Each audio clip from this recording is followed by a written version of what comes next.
Good afternoon students. मैं शालू Verma, diet प्रवक्ता मनोविज्ञान। स्टूडेंट्स, फोर्थ सेमेस्टर का जो आपका पेपर है शांति शिक्षा एवं सतत विकास, उसके अंतर्गत आज का जो हमारा टॉपिक है वो है हिंसा का खतरा एवं मीडिया और हिंसा। तो हिंसा का खतरा या पैरल ऑफ वायलेंस। स्टूडेंट्स, इतिहास गवाह है कि हिंसा मानव समाज के लिए सदैव से ही विनाशकारी रही है। जब भी हिंसा होती है तो सबसे अधिक हानि मानव को उठानी पड़ती है। हिंसा के अंतर्गत लोग मानवीय मूल्यों, मानवीय संवेदनाओं एवं संपूर्ण समाज के प्रति अपने कर्तव्य एवं उत्तरदायित्वों को भूलकर ऐसे हिंसक कृत्य करते हैं जिससे संपूर्ण मानव जाति लज्जित होती है। हिंसा के इस खतरे को हम निम्नलिखित बिंदुओं द्वारा समझ सकते हैं, या आप इसको ऐसे भी बोल सकते हैं कि हिंसा के खतरे कितने प्रकार के होते हैं। तो उसमें आपका आता है सामाजिक खतरा, राजनैतिक खतरा, आर्थिक खतरा, धार्मिक खतरा एवं सांस्कृतिक खतरा। तो सबसे फर्स्ट है सामाजिक खतरा। क्या होता है सामाजिक खतरा? जब हिंसा का दुष्प्रभाव समाज पर पड़ता है तो इस हिंसा को हम सामाजिक खतरा कहते हैं। प्रत्येक समाज की संरचना उस समाज के व्यक्तियों से होती है। वही समाज स्वस्थ समाज की श्रेणी में आता है जहां लोग भय मुक्त वातावरण में रहते हैं, स्वयं को सुरक्षित अनुभव करते हैं।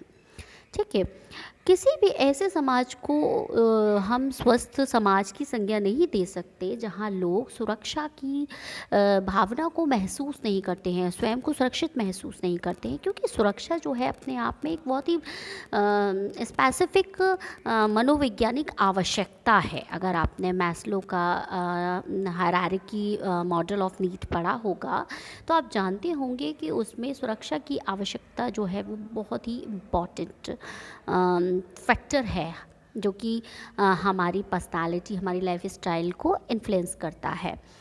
तो हिंसा से ग्रसित समाज जो है उसको हम स्वस्थ समाज की संज्ञा दे नहीं सकते, क्योंकि भयावह वातावरण में समाज का विकास, उसकी सृजनशीलता और सामाजिक संबंध, मानवीय मूल्य, आदर्श, नैतिकता एवं स्वतंत्रता आदि सभी जो है वो खतरे में पड़ जाती है, जो कि स्वाभाविक ही है, क्योंकि हिंसात्मक वातावरण में इन सारी ही चीज़ों को एक तरीके से हम कह सकते हैं कि ये सारी चीज़ें देखने को नहीं मिलते हैं, ये मूल्य देखने को नहीं मिलते हैं। हिंसा से ग्रसित समाज में अशिक्षा और बेरोजगारी भी सामाजिक खतरे के रूप में दिखाई देती है, क्योंकि ऐसी स्थिति में समाज की युवा शक्ति के समक्ष विकास के समस्त विकल्प बंद हो जाते हैं। इससे समाज का चहुमुखी विकास अवरुद्ध हो जाता है। युवा जो है वो डिप्रेस्ड हो जाते हैं, भ्रमित होकर अनैतिक गतिविधियों में लिप्त हो जाते हैं। असुरक्षा की भावना उन्हें विद्रोह करने के लिए बाध्य करती है।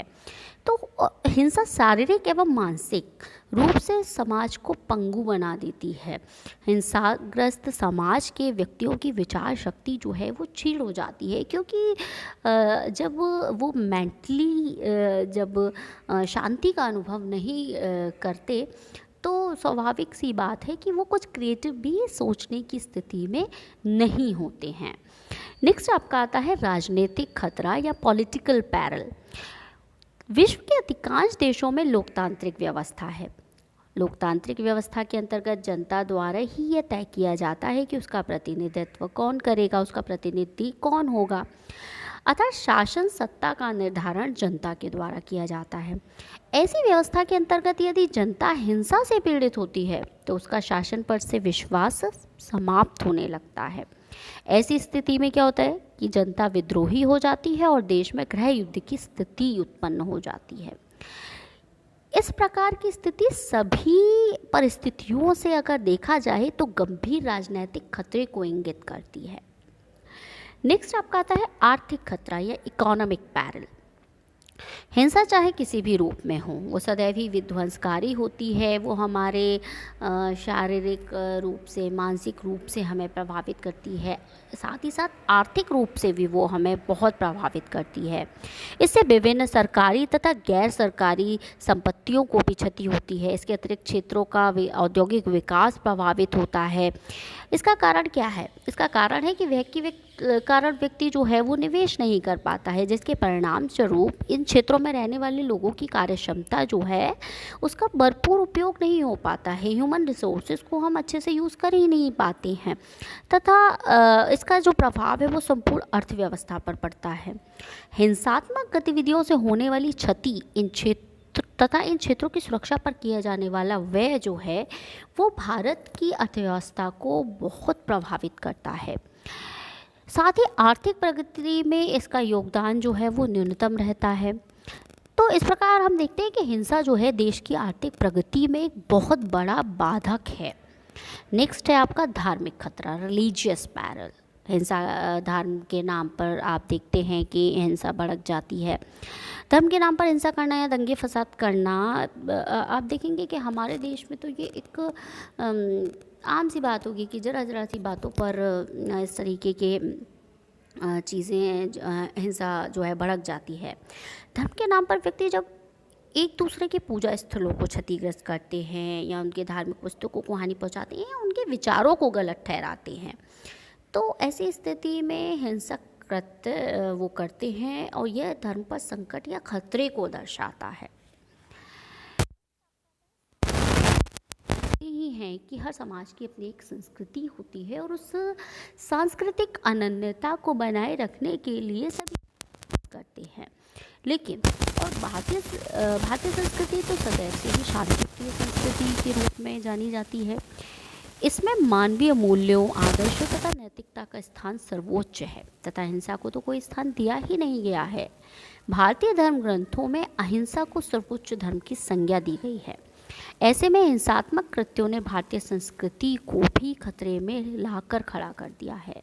भारतीय इतिहास को अगर आप देखें तो आप जान पाएंगे कि बहुत से विदेशी आक्रमणकारियों ने भारत की सांस्कृतिक विरासत को हानि पहुंचाने का कार्य किया तथा कला एवं स्थापत्य के विभिन्न प्रतीकों को नष्ट कर दिया। इसके अलावा भारतीय संस्कृति की कई विशेषताएं, विविधता में एकता है, एक दूसरे के धर्म का सम्मान करना है, स्त्रियों का सम्मान करना है, ये सारी ही चीज़ें कभी कभी ऐसा महसूस होता है जब हम अपने आस पास या ऐसी जो इन्फॉर्मेशंस हैं उनसे अवेयर होते हैं, जब उनके बारे में हमें पता चलता है तो ऐसा लगता है ये सारी ही चीज़ें हमारी जो संस्कृति जो है वो आज खतरे में है। तो अतः व्यक्ति की हिंसात्मक प्रवृत्ति जो है निश्चित रूप से भारतीय संस्कृति को भी खतरे में डाल रही है। ठीक है, नेक्स्ट आपका टॉपिक है कि क्या मीडिया जो है वो कैसे हिंसा से रिलेटेड है। देखिए, मीडिया क्या है? मीडिया अर्थात मीडियम या माध्यम। मीडिया को लोकतंत्र का चौथा स्तंभ कहा जाता है। समाज में मीडिया की भूमिका संवाद वाहक की होती है।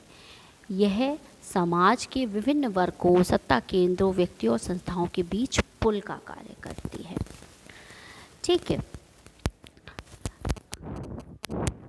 आधुनिक युग में मीडिया का सामान्य अर्थ समाचार पत्र, पत्रिकाओं, टेलीविज़न, रेडियो, इंटरनेट आदि से लिया जाता है। किसी भी देश की उन्नति व प्रगति में मीडिया का बहुत बड़ा योगदान होता है, इस बात से आप भली भांति परिचित ही हैं।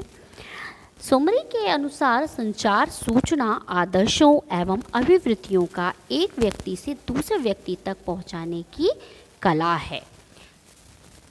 गोकुल चंद्र पांडे के अनुसार संचार सूचना व्यक्त अथवा अव्यक्त रूप से सूचनाओं का प्रेषण एवं एकीकरण करना है। अब आप कहते हैं कि मीडिया के प्रकार। देखिए, मीडिया जो है दो प्रकार हैं specifically. The first is print media या मुद्रित सामग्री, जिसमें आपके समाचार पत्र, पत्रिकाएं, पुस्तकें, अध्ययन सामग्री आती है। And the second one is electronic media. इसमें आपका टेलीविज़न है, टेप रिकॉर्डर है, रेडियो है, वीडियो टेप है, न्यूज़ चैनल्स हैं, ये सारे जो हैं आपके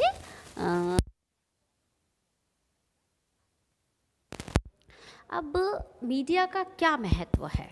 मीडिया, इम्पोर्टेंस ऑफ मीडिया।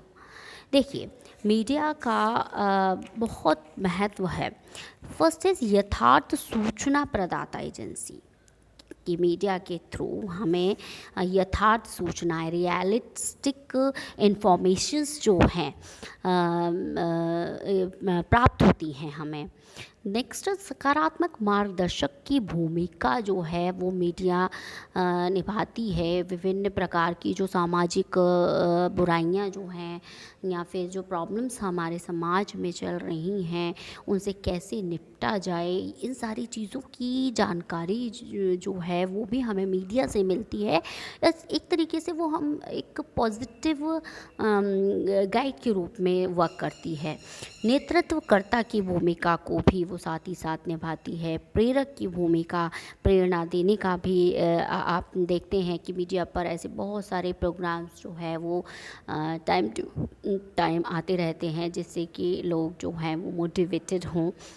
सामाजिक समरसता एवं निर्माता की पोषक है मीडिया। समस्या समाधान, किशोरों में सृजनशीलता का विकास, ये सारी जो चीज़ें हैं उसमें मीडिया जो है एक बहुत ही इम्पॉर्टेंट रोल प्ले करती है। नेक्स्ट अब आपका है मीडिया का प्रभाव, इफ़ेक्ट ऑफ मीडिया। क्या प्रभाव पड़ता है मीडिया का? जैसे कि आपने अभी जाना, मीडिया जो है एक हमें इन्फॉर्मेशन देने के साथ ही साथ हमारा समाजीकरण करती है। कैसे करती है? क्योंकि वो ही तो एक ऐसा साधन है जो कि हमें समाज में जो कुछ भी हो रहा है, जो कुछ भी चल रहा है उससे परिचित कराती है। ठीक है, एक तरीके से हमें कैसे क्या सिचुएशन चल रही है, कैसे रिएक्ट करना है, ये सारी जो चीज़ें हैं समाजीकरण, सूचनाओं का आदान प्रदान या चुनाव से अवेयर करना जो है मीडिया का बहुत इम्पॉर्टेंट रोल है। इसमें शिक्षा का प्रचार एवं प्रसार करती है।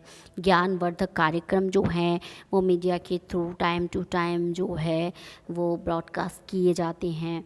विज्ञापन कंपनी की उन्नति जो है वो आप देखते ही हैं कि वो मीडिया की वजह से ही है। दूसरा, मनोरंजन का सब अच्छा साधन है, सस्ता साधन है, अच्छा साधन है। अब इसके, क्योंकि देखिए हर सिक्के के दो पहलू होते हैं। Every coin has two aspects, one is positive and the second one is negative. तो मीडिया के भी कुछ नेगेटिव इफ़ेक्ट हैं। अब ऐसी मूवीज़ या फिर ऐसे कुछ कार्यक्रम भी मीडिया पर प्रसारित होते हैं जिसकी वजह से अस्वस्थ, मतलब लोग उसको नेगेटिवली लेते हैं। अस्वस्थ आदतों का विकास जो है वो हो रहा है। मनोवैज्ञानिक दबाव में वृद्धि हो रही है क्योंकि जब हम देखते हैं कि जो है वो कंपटीशन का एनवायरनमेंट है, तो कैसे हर एक के अंदर ये होड़ है कि उस आगे बढ़ना है। उस होड़ में व्यक्ति जो है वो जो एक सेटिस्फेक्शन जो है उसको भूलता जा रहा है। सेटिस्फेक्शन नाम की कोई चीज़ ही नहीं आ पा रही है। मनोवैज्ञानिक दबाव में वृद्धि हो रही है, सबको आगे निकलने की होड़ मची हुई है। अपराधी प्रवृत्ति में वृद्धि, आप कैसी आपने कितने ऐसे केसेस सुने होंगे कि लोग जो है ऐसे सीरियल्स को देख के या फिर मूवीज़ को देख के जो है निगेटिवली वो मोटिवेटेड हो जाते हैं और क्राइम करते हैं। तो अपराधी प्रवृत्ति में वृद्धि होती है। भारतीय सामाजिक व सांस्कृतिक मूल्यों में गिरावट जो है वो देखने को मिलती है। ऐसे व्यक्तियों में भौतिक संस्कृति के प्रति जो है वो बहुत रुझान जो है वो बढ़ता जा रहा है। अब मीडिया संबंध, क्या अंतर संबंध है, क्या रिलेशन है दोनों के बीच में? मीडिया द्वारा प्रदर्शित घटनाओं का बहुत प्रभाव पड़ता है हमारे समाज पर, हमारे मनोवैज्ञानिक, हमारे मानसिक स्वास्थ्य पर बहुत प्रभाव पड़ता है मीडिया द्वारा प्रदर्शित घटनाओं का, उसके द्वारा दी गई सूचनाओं का। इसको आप ऐसे समझ सकते हैं कि अब जैसा चल रहा है कि अब कोरोना का जो पीरियड ये जो चल रहा है इसमें हम आप थोड़ी देर के लिए अगर 2-3 दिन लगातार आप सुनते हैं न्यूज़ तो आप कितने नेगेटिवली जो है लोग डिप्रेस्ड हो रहे हैं।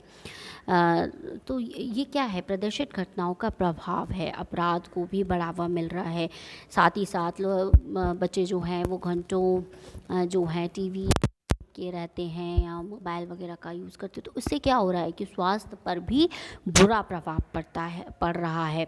बालकों के व्यवहार में विकृति आ रही है, अश्लीलता को प्रोत्साहन मिल रहा है, मूल्यों का पतन हो रहा है, तनाव में वृद्धि हो रही है। जैसा कि मैंने अभी आपको बताया था कि हर किसी को होड़ है आगे निकल जाने की, लेकिन उस होड़ में व्यक्ति ये भूल रहा है कि उसका जो स्वास्थ्य है वो बहुत इम्पॉर्टेंट है। स्वप्न लोक में जीने की भावना पैदा करते हैं ये जैसा बच्चे जो हैं वो टेलीविज़न पे देखते हैं या सीरियल्स में देखते हैं, मूवीज़ में देखते हैं, तो वैसा ही बनने की वो कोशिश कर रहे हैं और उनके लिए जीवन जो है वो बिल्कुल वैसे ही उन्हें लगता है कि वास्तव में सब कुछ ऐसा ही होता है, जबकि रियलिटी कुछ और ही होती है। ठीक है, तो इससे होता क्या है कि बच्चों को जब वो रियलिस्टिक वर्ल्ड में जब उनका सामना होता है तो वो डिप्रेशन का शिकार हो जाते हैं, क्योंकि उन्होंने अपना जो है एक धारणा बना ली है कि ऐसा होता है, लेकिन वास्तविकता कुछ और ही होती है। तो इस तरीके से जो है आप देखेंगे कि मीडिया जो है वो पॉजिटिव वे में भी जो है वर्क कर रही है, लेकिन उसके कुछ नेगेटिव इफेक्ट भी देखने को मिलते हैं। ठीक है, लेकिन अब इस देखेंगे कि ये हमारे ऊपर है कि कैसे जो है इसको हम कैसे पॉजिटिव इफ़ेक्ट को या पॉजिटिव जो चीज़ें हैं उनको अडॉप्ट करें, ना कि नेगेटिव को। सो थैंक यू स्टूडेंट्स, आज की क्लास में इतना ही। नेक्स्ट क्लास में हम मिलते हैं